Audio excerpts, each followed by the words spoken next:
warahmatullahi wabarakatuh. Waalaikumsalam warahmatullahi wabarakatuh. Oke, bagaimana kabarnya anak? Baik, Pak. Sudah sarapan? Puasa. Oh puasa ya, oh iya saya lupa. Ini Ramadan ya. Jadi gimana Pak? Jadi gimana anak-anak puasanya aman? Aman ya, bilangnya apa? Aman aja ya. Oke. Sebelum kita mulai pelajaran kita pada siang hari ini, alangkah baiknya kita awali dengan bersama-sama membaca doa sesuai dengan agama dan kita masing-masing. Mungkin untuk Sadam mungkin bisa memimpin doa kita pada siang hari ini. Oke Pak, baik teman-teman lagi kita sudah memulai agama masing-masing. Doa dimulai. Doa selesai. Oke, terima kasih kepada Sadam. Baik, pada siang hari ini mungkin kita akan sedikit membahas mengenai kerajaan Kutai Martapura. Jadi dari teman-teman semua, dari adik-adik semua, dari anak-anak semua, kira-kira apa yang kalian ketahui tentang kerajaan Kutai Martapura? Iya Pak, Ya, silakan. yang tertua di Oke, ya, sekian bentar. Ada lagi? Saya Pak, Ya. kerjanya di Tenggarong. Martapura di Anggana ada. Oke, tenang. Ya, bisa dibilang seperti itu. Ada lagi mungkin satu lagi, Tulus? saya Pak, Ya. merupakan kerajaan pertama yang bergerak di Bumi pada saat itu. Oke. Benar semua. Tepuk tangan untuk diri kalian sendiri. Oke, kita masuk ke sejarah berdirinya kerajaan Kutai. Jadi di sini kita akan bahas mengenai yang pertama adalah asal mula. Yang kedua masa kejayaan. Yang ketiga itu masa peruntuhan. Kemudian peninggalan-peninggalan yang ditinggalkan oleh kerajaan Kutai Martapura. Kita masuk dulu ke asal mula dari kerajaan Kutai Martapura. Jadi Kutai Martapura itu dia Kutai Martapura itu pertama kali dipimpin oleh seorang raja, yang mana seorang raja ini dia merupakan seorang kepala suku. Seorang kepala suku yang dipercaya oleh masyarakat karena pada kala itu dia itu terkenal sebagai seorang yang sangat berwibawa. Namanya siapa kira-kira? Nama dari raja Pulau Arman. kerajaan. Ya? Pulau Arman Pak. Waduh, salah. Raja pertama Pak. Juga Pak. Nah, itu saudara Sadam. Mungkin bisa lebih belajar lagi ya nak. Oke, yang pertama, raja pertama dari kerajaan Kutai Martapura itu adalah Gunda. Purungga. Asmawan. Hormat ya sama melawan Pak. Nah, itu anaknya dari Purungga. Baik.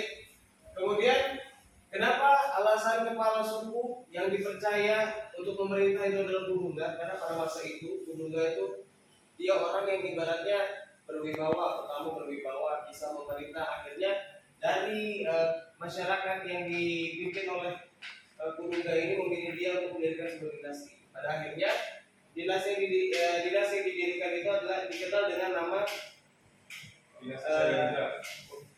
salah lagi. Nah, jadi untuk saudara biar lagi belajar anak. Nah, oke. Kemudian berdiri sebuah dinasti yang namanya kerajaan Kutai Martapura. Ing Martapura karena pada masa itu adalah masa Hindu. Kalau Kertanegara kan itu Muslim kan. Oke, kemudian kita lanjut ke Asmawarman sebagai raja kedua kerajaan Kutai. Jadi Asmawarman itu siapa? Anak dari Purungga. Oke, tepuk tangan buat Sadam. Pak, diganggu bagus apa?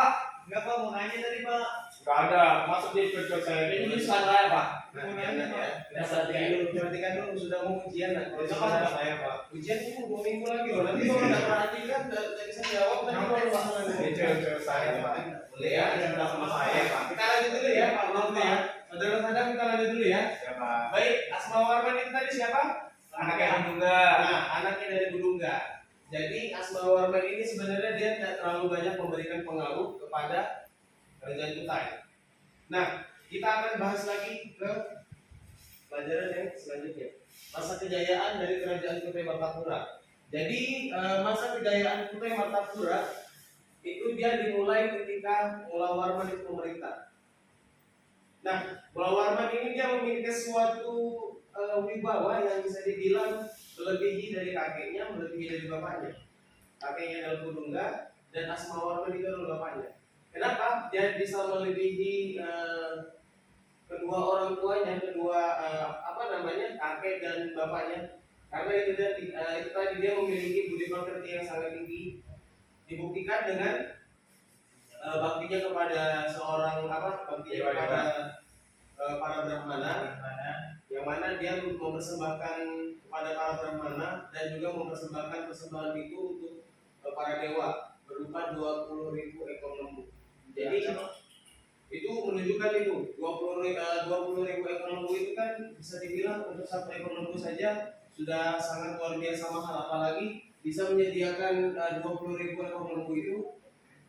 Nah, ayo ya. Nah, ya nanti saya jelaskan dulu, nanti kita bikin kelompok. Jadi nanti saya kasih tugas minggu depan, ya. Oh iya. Oke, jadi itu membuktikan bahwasannya kerajaan Kutai pada saat pemerintahan kerajaan Mula Warman itu sangat berjaya. Karena apa? 20.000 ekor lembu itu menyediakan sebanyak itu tuh kan perlu yang namanya duit kan. Jadi itu bisa dibilang dikategorikan 20.000 ekor lembu itu sebagai tanda bahwasannya kerajaan Mula Warman pada masa itu sangat luar biasa kaya. Kemudian dia juga Raja Mula Warman itu dia sedekah kepada rakyat serta sesembahan kepada para dewa. Ya seperti yang saya sebutkan tadi, sebenarnya sama aja seperti dia mempersembahkan 20.000 ekor lembu. Nah, saya mau tanya nih kepada teman-teman semua, kepada anak murid saya, kerajaan Kutai itu kira-kira runtuh pada saat dinasti pemerintahan siapa? Boleh searching di Google. Keluaran Pak. Nah, yo, boleh sembarangan, bagus. Boleh searching.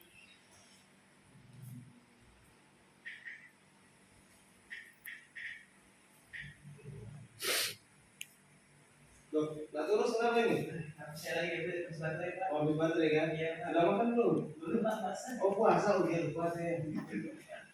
Kira lagi belum puasa ya. Ya, sudah dapat? Sudah Pak. Sudah. Tentunya itu di Maharaja dan Masukya. Tepuk tangan lagi buat Sadar. Padahal jawabannya ada di depan Sadar. Jadi kerajaan Kutai Kartanegara, Kutai Martapura itu runtuh pada saat Maharaja Dharma Setia dia gugur di tangannya Pahit Pak. lain Di Kutai Kartanegara. Nah, ya di Kesultanan Kutai pada masa kepemimpinan siapa? Amun Haji Mandapa. Nah, itu dia. Kuburannya ada di Negara Kutai Lama. Kutai Lama. Oke, mungkin karena waktu kita sudah habis, jadi mungkin nanti tugas minggu depan adalah kalian masing-masing mungkin kalian bikin kelompok ya, anak-anak. Ini kan ada berapa orang nih? 1, 2, 3, 4, 5. Jadi nanti ada 2 kelompok, ada yang 2 orang, ada yang 3 orang. Jadi tugas kalian adalah minggu depan kalian analisis itu tulisan dari prasasti Yupa. Ya, maksudnya arti dari prasasti Yupa itu kalian harus cari. Entah itu referensinya kalian cari dari Google atau bisa dari buku, sembarang, yang penting kalian bisa temukan arti dari tulisan Pallawa yang di prasasti Yupa itu. Baik, karena waktu kita sudah habis, mungkin alangkah baiknya kita cukupkan saja pelajaran kita pada siang hari ini. Ayo Mas Adam, dipimpin doa pulangnya. Oh iya Pak, ini kayaknya ada yang nggak hadir deh. Makanya kita cuma sedikit. Ya kan? Ya Pak, banyak yang masuk Pak. Iya nggak apa-apa. Yang ada aja, yang mau belajar, yang enggak. Udah Pak. Jadi saya bikin doa ini Pak. Ya boleh. Oh ya udah teman-teman, sebelum kita pulang, karena kita sama-sama video dan puasa kita tetap lancar. Mari kita berdoa menurut agama dan kita masing-masing, doa dimulai.